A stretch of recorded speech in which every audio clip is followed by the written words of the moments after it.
In the golden valley of Valerian stood a palace carved from pale marble and pink crystal. It was known as the Palace of Blooming Dawn, where roses climbed every balcony and fountains sang through the courtyards. On the night Princess Elowen was born, the air smelled sweeter than ever before. The people rejoiced. Bells rang. Lanterns floated into the sky like tiny stars. King Rowan and Queen Mirabelle stood proudly beside the cradle of their daughter. Elowen had soft rose-gold hair and peaceful eyes that seemed already full of kindness. To bless the princess, 7 royal guardians were invited. Wise women who carried ancient magic within them. One by one, they stepped forward. "May she grow with grace," said the first. "May her heart be brave," said the second. "May her voice bring comfort," said the third.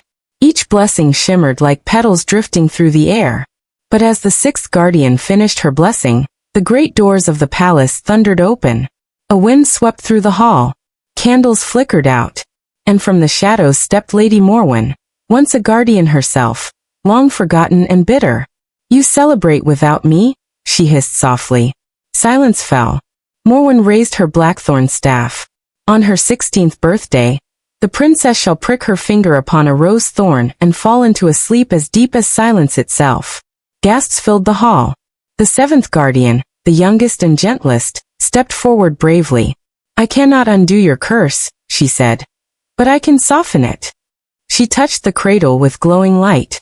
"The princess shall not die. She will sleep. And with her the entire kingdom. And when love and courage awaken in equal measure, she shall rise." Morwen's dark cloak vanished like smoke. The roses in the hall trembled. And so began the waiting. A kingdom of petals. To protect their daughter, the king ordered every thorn bush in the kingdom cut down. But roses are stubborn things. They returned quietly, in hidden corners, along old walls, in forgotten gardens. Princess Elowen grew into a gentle and curious young woman. She loved wandering through the palace grounds, speaking to gardeners, listening to musicians, and sketching flowers in her notebook. She felt deeply. When a servant cried, she noticed. When a guard looked tired, she thanked him. She had a way of making silence feel warm. Yet sometimes she would pause in the gardens, staring at a single rose as if it were whispering to her. On the eve of her 16th birthday, the sky burned pink and gold. Elowen walked alone to the oldest tower in the palace, a place rarely used. She didn't know why she felt drawn there, only that her heart felt pulled by something ancient. The spiral staircase creaked beneath her steps. At the top, sunlight streamed through dusty windows. And in the center of the room grew a single rose bush, untouched, wild, impossibly beautiful. Its petals shimmered deep crimson. Its thorns gleamed like silver. Elowen stepped closer. "It's beautiful," she whispered. As her fingers brushed the bloom, a thorn caught her skin. A single drop of blood fell like a ruby. The world exhaled. And she fell. The century of silence. Elowen lay peacefully upon the tower floor. But she did not fall alone. Across the kingdom, life slowed like a fading echo. The king froze mid-command. The queen paused in a breath. Birds settled in trees. Fountains stilled. Even the wind quieted. Roses grew wildly, weaving across walls and gates, wrapping the castle in a protective embrace. Time passed. Seasons changed. Snow fell and melted. Vines thickened. The palace became a sleeping dream beneath a sea of petals. Travelers spoke of the thorn-wrapped kingdom. Some tried to enter, but the roses guarded fiercely, their thorns sharp and unyielding. Inside the silence, Elowen dreamed, not of darkness, but of endless fields of roses swaying beneath a silver sky. She walked through them barefoot, waiting, not for rescue, but for something deeper, for courage to bloom. The Wanderer. 100 years later, in a village beyond the valley, a young historian named Kalen listened to an old tale told by his grandmother. "They say a kingdom sleeps beneath roses," she whispered.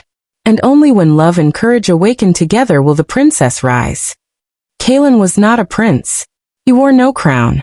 He carried no sword of legend. But he possessed something quieter, a heart that could not ignore forgotten stories. So he journeyed toward the valley. When he reached the wall of roses, he did not attack.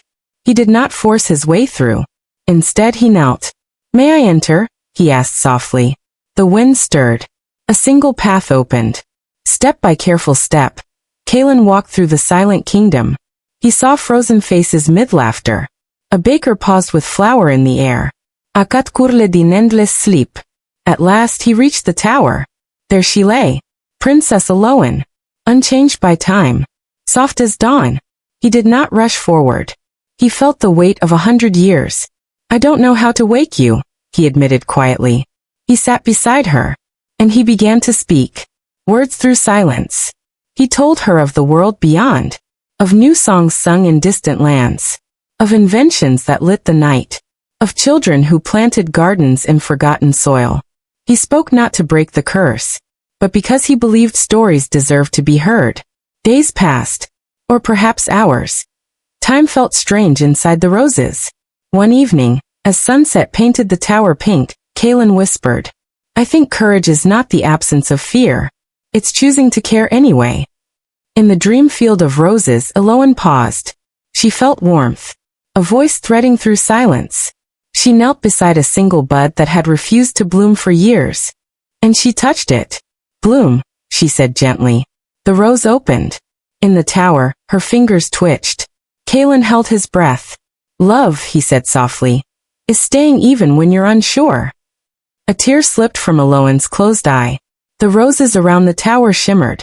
Petals loosened. Thorns softened. Then, her eyes opened.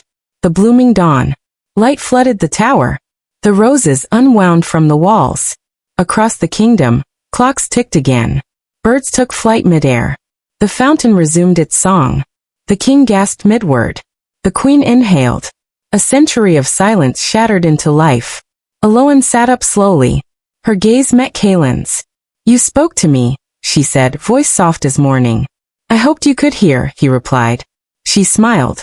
Not because she had been rescued, but because someone had believed she was worth speaking to, even in silence.